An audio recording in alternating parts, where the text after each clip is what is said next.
Hello बच्चों, मैं आशा करती हूँ कि आप लोग अपने घर पर स्वस्थ और सुरक्षित होंगे और साथ ही साथ अपनी छुट्टियों में मौज मस्ती करते हुए अपनी पढ़ाई पर भी पूरा ध्यान दिए होंगे। तो आज हम लोग बच्चों ग्रामर बुक के अंतर्गत चैप्टर 2 वर्ण विचार अध्याय का फिर से एक बार अध्ययन करेंगे और साथ ही साथ प्रश्न उत्तर भी करेंगे। तो आप अपने सामने ग्रामर बुक निकालें और चैप्टर 2 वर्ण विचार पाठ को खोलें। इस अध्याय में आपने पढ़ा अभी तक वर्णों के बारे में, वर्ण क्या है, वर्णमाला क्या है, वर्णों के प्रकार क्या हैं। तो सबसे पहले आपने जाना वर्ण के बारे में कि भाषा की मूल ध्वनि वर्ण कहलाती है और वर्णमाला हिंदी वर्णों के समूह को हम वर्णमाला कहते हैं। और हिंदी वर्णमाला की संख्या कितनी है? तो 44 यानी 44 वर्ण होते हैं। वर्णों के प्रकार, वर्ण के कितने प्रकार होते हैं? वर्ण 2 प्रकार के होते हैं, स्वर और व्यंजन। स्वर वर्ण में जिसकी विशेषता है यानी स्वर्ण वर्ण उसे कहते हैं जिनका उच्चारण करते समय हमें किसी अन्य वर्णों की सहायता नहीं लेनी पड़ती है, यानी कि इनका उच्चारण हम स्वतंत्र रूप से बिना किसी सहायता के कर सकते हैं। उदाहरण के तौर पे स्वर वर्णों की संख्या कितनी है? 11। अ से लेकर औ तक स्वर वर्ण कहलाते हैं। अंग और अयोगवाह कहलाते हैं। ठीक है। स्वर के भेद, स्वर के 3 भेद होते हैं। ह्रस्व स्वर जिससे बोलते समय बहुत कम समय लगता है और इनकी संख्या 4 है। अ, ई, उ, री। दीर्घ स्वर जिनको बोलते समय यानी जिनका उच्चारण करते समय हर्ष स्वरों से 2 गुना समय लगता है यानी डबल समय लगता है और इनकी संख्या जो है वह 7 है। आ, बड़ी ई, बड़ा ऊ, ए, ऐ, ओ, औ। इनको हम दीर्घ स्वर के रूप में जानते हैं। और अगला है प्लुत स्वर जिन स्वरों के उच्चारण करते समय हमें सबसे ज़्यादा समय लगता है। तो ये जो मुख्य बातें हैं उन्हें मैं फिर से एक बार आपके सामने दोहराते हुए रख रही हूँ ताकि आप इस अध्याय से संबंधित बातों को फिर से दिमाग में रखें कि इस अध्याय में किन किन बातों की चर्चा की गई है और क्या क्या हमें पढ़ना है। स्वर के मूल रूप में भी हम लोग प्रयोग करते हैं और मात्रा के रूप में भी हम लोग प्रयोग करते हैं। मूल रूप में कहने का अर्थ है कि जिसमें हम स्वर को बिना शब्दों का स्वतंत्र रूप से जिसमें प्रयोग किया जाता है। उदाहरण के तौर पे अक्षर, तो यहाँ पर आप देखें पहला जो वर्ण है या अक्षर है वो क्या है? अ। तो अ ये स्वर वर्ण है और इसका हम लोग मूल रूप में प्रयोग किए। इसमें हमने मात्रा का प्रयोग नहीं किया, इसलिए इसे हमने मूल रूप के रूप में शब्दों के द्वारा प्रयोग में लाए। और दूसरा है जो मात्रा के रूप में हम लोग स्वर वर्णों का प्रयोग करते हैं, जैसे कि व्यंजन शब्दों में हम स्वर की मात्रा लगाकर प्रयोग करते हैं। उदाहरण के तौर पे गिनती, तो जब आप गिनती शब्द लिखेंगे तो उसमें आप छोटी की मात्रा, बड़ी की मात्रा, दोनों मात्रा का प्रयोग करके ही हम इन शब्दों का सही रूप से लिख पाते हैं। तो ये सब तरीका जो है कहने का अर्थ है कि स्वर को हम 2 रूपों में प्रयोग करते हैं, मात्रा के रूप में और मूल रूप में। तो ये जानने वाली बातें थी। इसके बाद हमने जाना अयोगवाह। अयोगवाह कितने प्रकार के होते हैं? तो अयोगवाह में 3 प्रकार के हैं, अनुनासिक, अनुस्वार और विसर्ग। अनुनासिक जिसको हम लोग चंद्रबिंदु के रूप में जानते हैं, यानी जिसकी मात्रा चंद्रबिंदु के रूप में हम लोग अपने शब्दों को लिखते समय प्रयोग में लाते हैं। उदाहरण के तौर पे चांद, जब शब्द आप लिखते हैं तो उसमें आप अनुनासिक की मात्रा यानी चंद्रबिंदु की मात्रा लगाते हैं। और उसी तरह से अनुस्वार, इसमें अंक की मात्रा का प्रयोग किया जाता है। जैसे उदाहरण के तौर पे बंदर, तो आप देखोगे बंदर यानी जब लिखते हैं हम तो ब के ऊपर अंक की मात्रा लगाते हैं और इस तब जाकर यह शब्द जो है वो सही रूप से लिखा जाता है। उसी तरह विसर्ग में भी देखें, विसर्ग में आप शब्द के अंत में 2 बिंदुओं को जब लगाते हैं तो वह विसर्ग की मात्रा होती है और इसका उच्चारण करते समय हमें ह ध्वनि सुनाई देती है। जैसे रामः, रामः जब हम बोलते हैं तो इसमें ये जो 2 बिंदुएं जो होते हैं शब्द के अंत में, उनका उच्चारण ह के रूप में हम सुनते हैं। व्यंजन के बारे में पढ़ें। व्यंजन जो है वो स्वरों की सहायता से बोले जाते हैं और स्वरों की सहायता से लिखे भी जाते हैं। तो इस तरह से व्यंजन जो है वो बिना स्वरों की सहायता से न बोले जा सकते हैं और न लिखे जा सकते हैं, यानी पढ़ा या बोला जाता है वो व्यंजन कहलाता है। और इनकी संख्या 39 बताई गई है। व्यंजन के भी 3 भेद होते हैं, स्पर्श व्यंजन, अंतस्थ व्यंजन और ऊष्म व्यंजन। तो आप अपने सामने जब व्याकरण बुक रखे हैं और अध्याय से संबंधित जो भी बातें मैं फिर से दोहरा रही हूँ ताकि आप इस अध्याय से संबंधित मुख्य बिंदुओं को एक बार फिर से अपने मन मस्तिष्क में बैठा लें और इसके बाद हम इस अध्याय से संबंधित प्रश्न उत्तर को करेंगे। वर्ण संयोजन, संयुक्त व्यंजन, द्वित व्यंजन और संयुक्ताक्षर। इसके द्वारा हम संयुक्त व्यंजन में क्या है कि 2 वर्णों के मेल से जो बनते हैं उन्हें संयुक्त व्यंजन कहते हैं। जैसे क मूर्धन्य स और मिलकर क्या बनता है छ। उसी तरह से त, र और अ मिलकर बनता है त्र। तो ये संयुक्त व्यंजन है और इनकी संख्या है 4, छ, त्र, ज्ञ, स्र। उसको हम लोग संयुक्त व्यंजन के रूप में इन वर्णों को जानते हैं। द्वित व्यंजन, जो व्यंजन 2 समान व्यंजनों के संयोग से बनते हैं उसे द्वित व्यंजन कहते हैं। जैसे एक ही जो शब्द अक्षर होते हैं और दोनों एक ही जैसे हों, जैसे आधा क और पूरा क, ये दोनों जो हम लिखते हैं और इससे जो हम शब्द बनाते हैं, उदाहरण के तौर पे आधा क और पूरा क लिखने के बाद हम जब शब्द बनाए पक्का, तो इससे शब्द बना, तो ये हुआ द्वित व्यंजन के रूप में से हम जानते हैं। संयुक्ताक्षर जब 2 अलग व्यंजनों के मेल से बने, जैसे उदाहरण के तौर पे रफ्तार, विद्या, ये सब। वर्ण विच्छेद, शब्दों में प्रयुक्त स्वर एवं व्यंजन को अलग अलग करके लिखना ही वर्ण विच्छेद है। वर्ण विच्छेद, विच्छेद करना यानी अलग करना, जैसे कि नाम से स्पष्ट है। और वर्ण विच्छेद मतलब अर्थ हुआ एक एक वर्णों को अलग करके लिखना, जिसको हम लोग वर्ण विच्छेद के नाम से जानते हैं और उससे हम लोग वर्णों को अलग करके लिखते भी हैं। तो ये मुख्य बातें इस अध्याय से संबंधित थी। र का संयोग किस तरह से होता है उसके बारे में भी हमने जाना। शब्दों के साथ र की लगाकर हम व्यंजन से पहले र का प्रयोग होने पर उसे व्यंजन के ऊपर लगते हैं, कुछ व्यंजन के नीचे जुड़ते हैं, इस तरह से र का प्रयोग किया जाता है।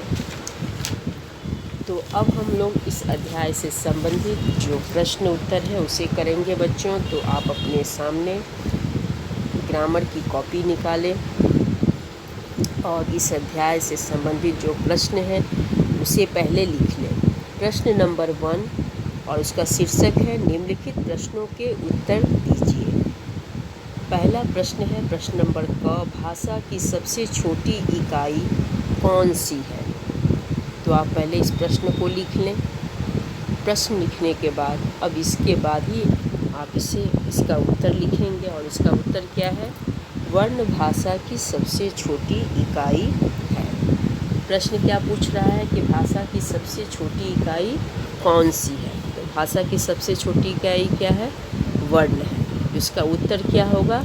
वर्ण भाषा की सबसे छोटी इकाई है। प्रश्न नंबर ख, स्वर से आप क्या समझते हैं, स्वर के भेद भी लिखिए। अब इसमें दो प्रश्न हैं, दो प्रश्न जुड़ा हुआ है। पहला है कि स्वर से आप क्या समझते हैं, और दूसरा प्रश्न है स्वर के भेद भी लिखिए। स्वर के भेदों के बारे में भी हमें लिखना है। तो पहले प्रश्न का उत्तर आप लिखेंगे, जिन वर्णों का उच्चारण यानी जिन वर्ण का उच्चारण स्वतंत्र रूप से किया जाता है उसे स्वर कहते हैं। जिन वर्ण का उच्चारण स्वतंत्र रूप से किया जाता है उसे स्वर कहते हैं। और स्वर के तीन भेद होते हैं, ह्रस्व, दीर्घ स्वर, प्लुत स्वर। ये तीन स्वर होते हैं स्वर के भेद। तो इस तरह से ये दोनों प्रश्नों के उत्तर हुए। प्रश्न नंबर ग, संयुक्त व्यंजन कौन कौन से हैं। तो संयुक्त व्यंजन 4 हैं, छ, त्र, ज्ञ और श्र। इसे हम संयुक्त व्यंजन के रूप में जानते हैं। प्रश्न नंबर घ, द्वित व्यंजन किसे कहते हैं, उदाहरण सहित समझाइए। अब इसमें भी देखो बच्चों दो प्रश्न जुड़े हुए हैं। पहला प्रश्न है द्वित व्यंजन किसे कहते हैं, तो इसका उत्तर हमें लिखना है और साथ ही साथ उदाहरण के साथ बताना है यानी लिखना है। तो द्वित व्यंजन, जो व्यंजन दो समान व्यंजनों के संयोग से बनते हैं वे द्वित व्यंजन कहलाते हैं।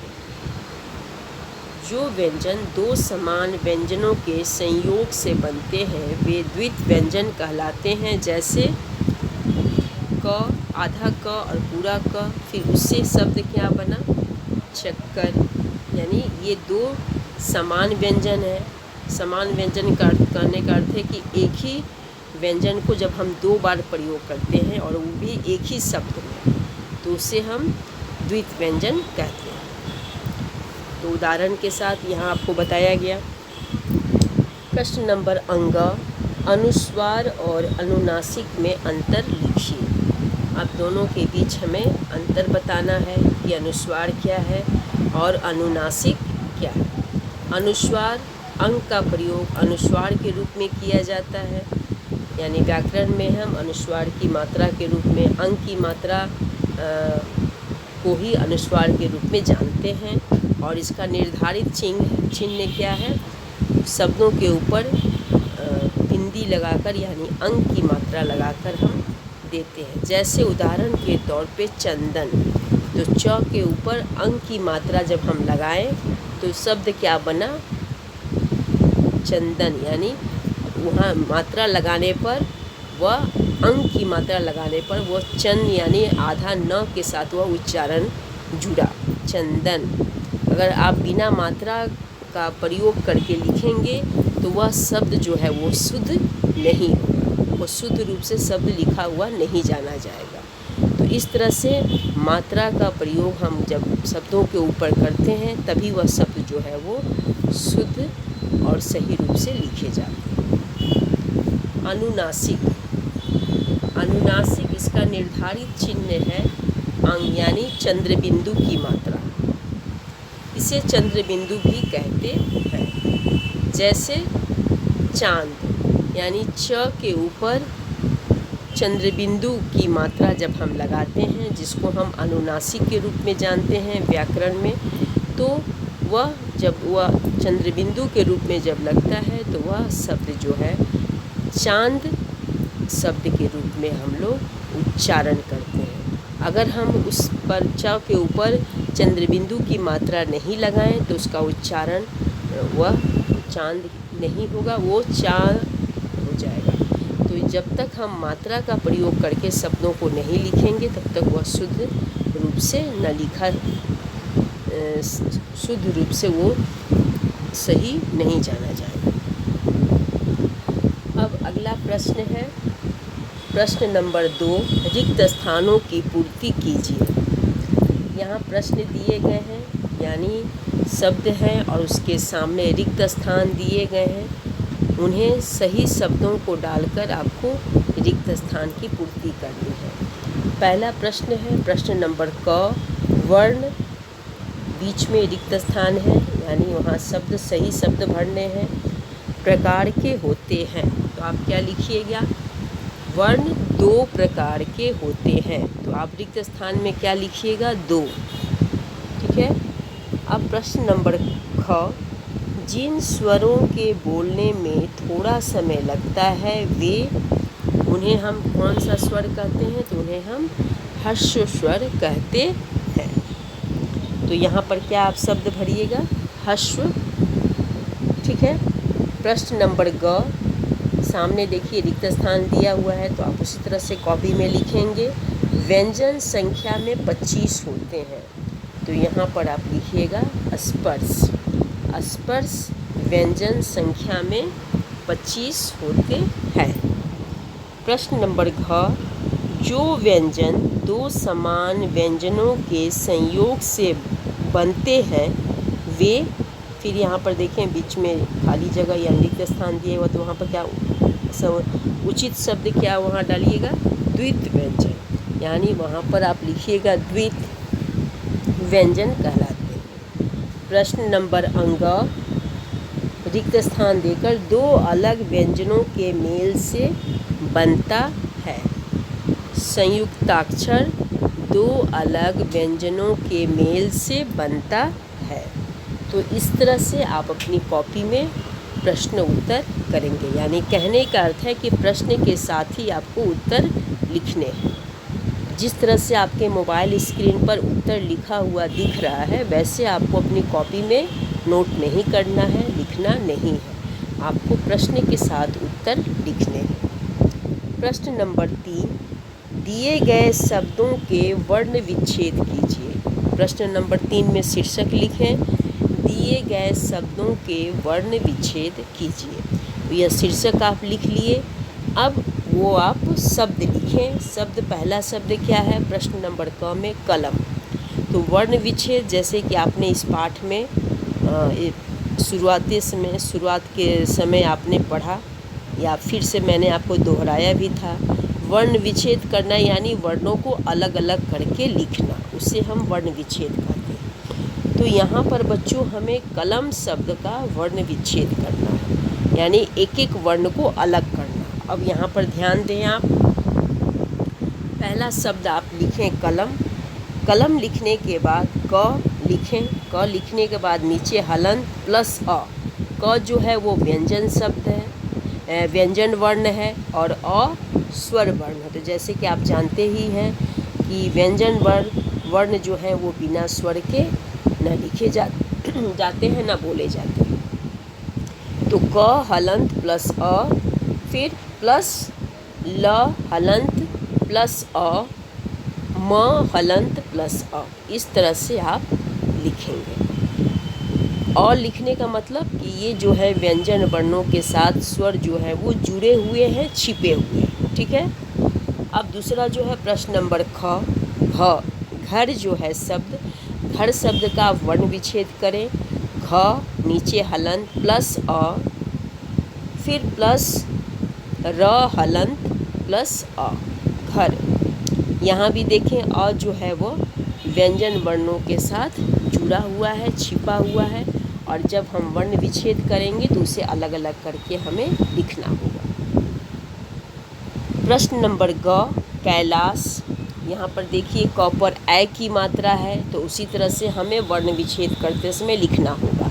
ये ध्यान में देना होगा, जब शब्द में जिस मात्रा का प्रयोग किया जाएगा उस मात्रा को हमें अलग करके बताना होगा। तो यहाँ पर ए की मात्रा है, तो हम लिखेंगे क हलंत प्लस ए, फिर प्लस का चिन्ह दिए, ल हलंत प्लस आ, फिर प्लस का चिन्ह देकर तालव्य स हलंत प्लस अ, कैलाश। इस तरह से शब्द जो है वह बने। अगला जो शब्द है वह है बंदर। तो यहाँ पर देखिए ब के ऊपर अंग की मात्रा दी हुई है, तो ब के ऊपर अंग की मात्रा दी हुई है, तो आपको उसी तरह से लिखना है, वर्ण विच्छेद करना है। तो ब लिखें, ब नीचे हलंत दिए प्लस अंग, आपको यहाँ पर सीधे अंग लिखना होगा, सिर्फ मात्रा नहीं देना होगा। मात्रा देने से वह वर्ण विच्छेद गलत हो जाएगा। तो ये ध्यान में रखना बच्चों, आप जब भी कोई भी शब्द में मात्रा जुड़ा हो, लिखा हो, तो आपको मात्रा पूर्ण रूप में यानी मूल रूप में लिखना होगा। मात्रा को सिर्फ अलग करके लिखना गलत होगा। जैसे मान लीजिए छोटी ई लिखा है तो आप छोटी की मात्रा नहीं लिखेंगे, आपको छोटी ई मूल रूप में लिखना होगा। तो ये सही वर्ण विच्छेद होता है। तो उसी तरह से आपको यहाँ पर ब के नीचे हलंत प्लस अंग प्लस द के नीचे हलंत प्लस अ, फिर प्लस का चिन्ह देकर र के नीचे हलंत प्लस अ। इस तरह से बंदर शब्द जो है वह बना। अगला है दीवार। तो दीवार में भी उसी तरह से आपको लिखना है द। अब देखिए यहाँ पर द पर बड़ी की मात्रा लगा हुआ है, तो बड़ी की मात्रा जब लगी है तो आपको उसी तरह से लिखना है द, नीचे हलंत देना है, फिर प्लस बड़ी ई लिखना है। सीधे आपको बड़ी ई लिखना है, मात्रा नहीं देना है। मात्रा अगर आप लिख दीजिएगा तो वह वर्ण विच्छेद गलत हो जाएगा। तो द हलंत प्लस बड़ी ई प्लस व हलंत प्लस आ प्लस र हलंत प्लस अ। इस तरह से यह शब्द बना है। तो हलंत देने से ही वर्ण विच्छेद शुद्ध रूप से लिखा जाता है, ये ध्यान में रखिएगा। और अ जो है इसलिए लिखा जाता है क्योंकि व्यंजन वर्ण बिना स्वर के न बोले जाते हैं न लिखे जाते हैं। तो वर्ण विच्छेद करते समय हमें इस चीज़ को ज़रूर दर्शाना पड़ेगा, दिखाना पड़ेगा।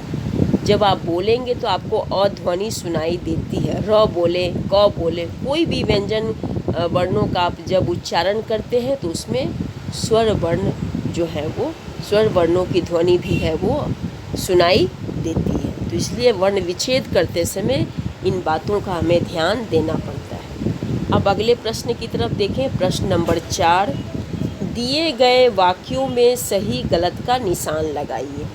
अब इस शीर्षक को लिख लिए, हेडिंग लिख लिए। प्रश्न नंबर क, पंचम में अनुनासिक लगा है। अब यह जो है वाक्य वो सही है या गलत है? तो यह क्या होगा बच्चों? यह वाक्य जो है वह गलत है। अनुनासिक क्या होता है? अनुनासिक किसे कहते हैं? आप ये चैप्टर पढ़ चुके हैं। अनुनासिक मतलब चंद्र बिंदु की मात्रा। अनुनासिक मतलब चंद्र बिंदु की मात्रा। तो यहाँ पर दे रहा है कि पंचम में अनुनासिक लगा है। तो अनुनासिक मतलब क्या होता है? कि चंद्र बिंदु की मात्रा। तो पंचम शब्द में कौन सी मात्रा लगी है? अंग की मात्रा लगी है, जिसे हम क्या बोलते हैं? व्याकरण में किस नाम से जानते हैं? अनुस्वार के नाम से जानते हैं। तो इस तरह से बच्चों मैं क्वेश्चन जब आपके सामने क्वेश्चन आंसर लिखा रही हूँ तो साथ ही साथ प्रश्नों को समझाती भी हूँ कि किस तरह से वह उत्तर जो है वो सही है या गलत है, या उत्तर क्या होना चाहिए, सही किस तरह से लिखा जाता है। ये सब कुछ मैं आपके सामने डिस्कस करती हूँ। ये सब सारी बातों की चर्चा करके ही मैं इन प्रश्न उत्तर को कराती हूँ, ताकि आपका जो भी संदेह हो मन में वो दूर हो जाए। तो यहाँ पर है पंचम में अनुनासिक लगा है। तो अनुनासिक किसे बोलते हैं हम व्याकरण में? चंद्र बिंदु की मात्रा को। तो यह जो वाक्य है वह गलत है। पंचम में किसकी मात्रा लगा हुआ है? अनुस्वार का, और जो कि हम अंग की मात्रा के रूप में जानते हैं। तो इस तरह से बच्चों क जो वाक्य है वह गलत है। तो आप गलत का चिन्ह लगाएं। प्रश्न नंबर ख, वर्ण भाषा की सबसे छोटी इकाई है। यह वाक्य बिल्कुल सही है। आप पढ़ चुके हैं इस पाठ को, तो आप आसानी से इस आंसर यानी इस प्रश्न का उत्तर लिख सकते हैं। प्रश्न नंबर ग, स्वर 3 प्रकार के होते हैं। यह भी वाक्य सही है। तो आप इस वाक्य के सामने सही का चिन्ह लगाएं।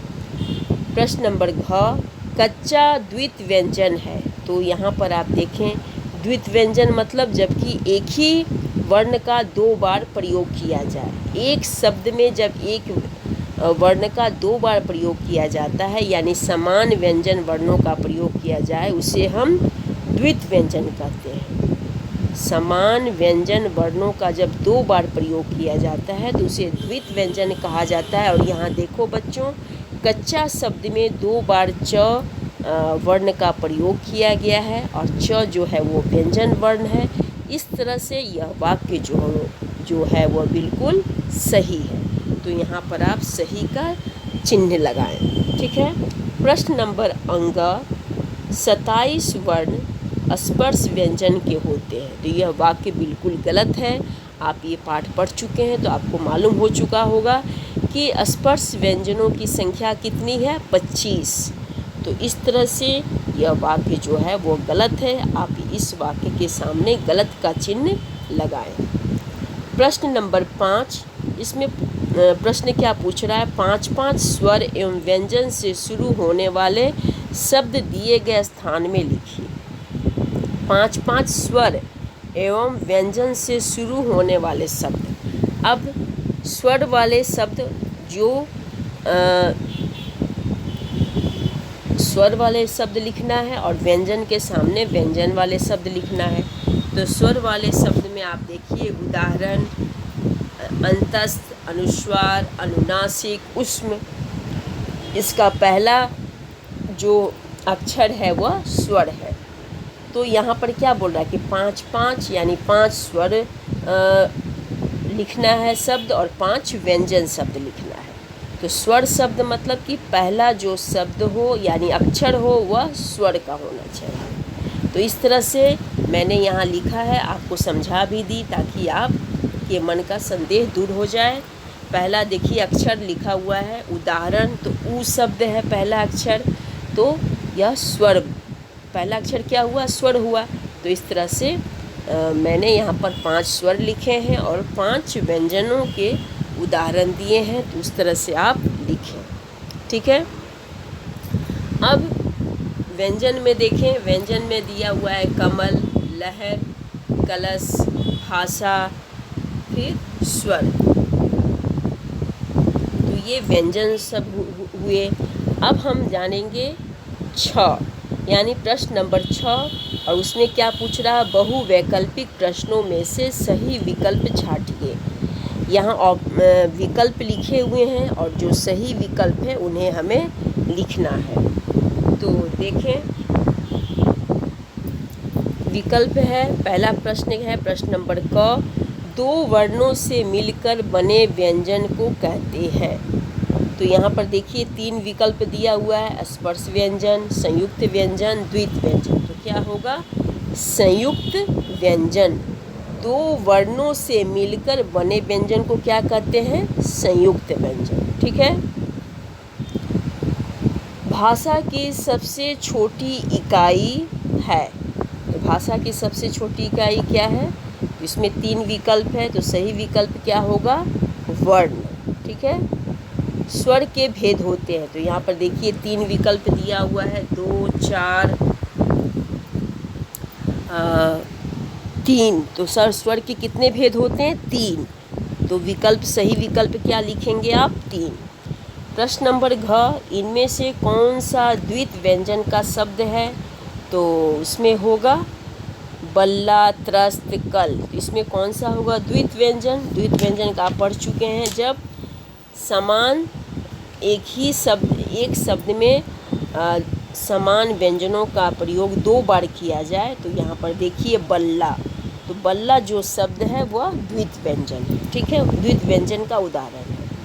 प्रश्न नंबर अंग, क से म तक के व्यंजन है। उसमें व्यंजन, संयुक्त व्यंजन, स्पर्श व्यंजन। तो हम लोग बच्चों पढ़ चुके हैं, जैसे कि क से म तक के व्यंजन को हम किस नाम से जानते हैं, स्पर्श व्यंजन के नाम से जानते हैं, और इसकी संख्या कितनी है, 25। तो इसमें विकल्प में क्या उत्तर होगा, स्पर्श व्यंजन। अब बच्चों इस पाठ से यानी इस अध्याय से संबंधित कुछ इनसाइड क्वेश्चन मैंने आपको दिए हैं। तो आप इसे अपनी कॉपी में करें। इस अध्याय को पढ़ेंगे तो आप आसानी से इसमें पूछे गए प्रश्नों का उत्तर आप लिख सकते हैं। यहाँ विकल्प के साथ आपके सामने प्रश्न दिए गए हैं। अंतस्थ व्यंजनों की संख्या कितनी है, 4 विकल्प है। इसके बाद प्रश्न नंबर ख, स्वरों की संख्या कितनी है, इसमें भी 4 विकल्प हैं। प्रश्न नंबर ग, हिंदी के कुल कितने वर्णमाला होते हैं, इसमें भी 4 विकल्प हैं। मात्रा रूप में किस वर्ण का प्रयोग किया जाता है, अनुनासिक को अन्य किस नाम से भी जाना जाता है। तो ये जो है वर्कशीट मैंने आपको इस अध्याय से संबंधित कुछ इनसाइड क्वेश्चन को मैंने दिया है, ताकि आप आसानी से इस अध्याय को अगर समझ गए हैं तो आप लिख सकते हैं। और साथ ही साथ इस अध्याय में आपका जो होमवर्क है वो गृह कार्य ये तो करना ही है, और साथ ही साथ आपको परिभाषा, स्वरों के प्रकार, व्यंजन के प्रकार, अयोगवाह क्या है, यानी कहने का अर्थ है कि इस अध्याय में जितनी भी परिभाषा, भेद, जो कुछ भी वर्णित है, जो कुछ भी बताया गया है, उसे आपको याद करना है। और प्रश्न उत्तर तो याद करने ही हैं, साथ ही साथ परिभाषा, भेद, वे सब भी याद करना है और इस चैप्टर को पढ़कर समझना है।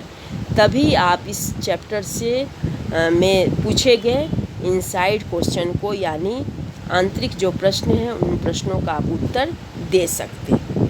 तो इस तरह से बच्चों इस पाठ को आप ज़रूर पढ़ें, और ये वर्कशीट आप जहाँ पर यानी हिंदी में जो भी आप ग्रामर या टेक्स्ट, यानी जिस कॉपी में आप हिंदी के कार्य कर रहे हैं, यानी क्लास वर्क, होमवर्क, वहीं पर आपको ये वर्कशीट भी करना है।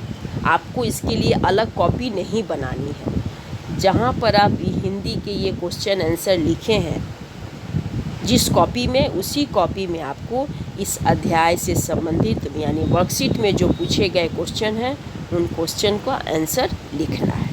और साथ ही साथ इस अध्याय से संबंधित जो भी परिभाषा, भेद हैं, उन सबों को याद करना है। तो बच्चों, मैं आपके सामने इस अध्याय से संबंधित जुड़ी सभी बातों को मैंने अच्छी तरह से रखी। तो मैं आशा करती हूँ कि आप इस अध्याय से जुड़ी बातों को समझ गए।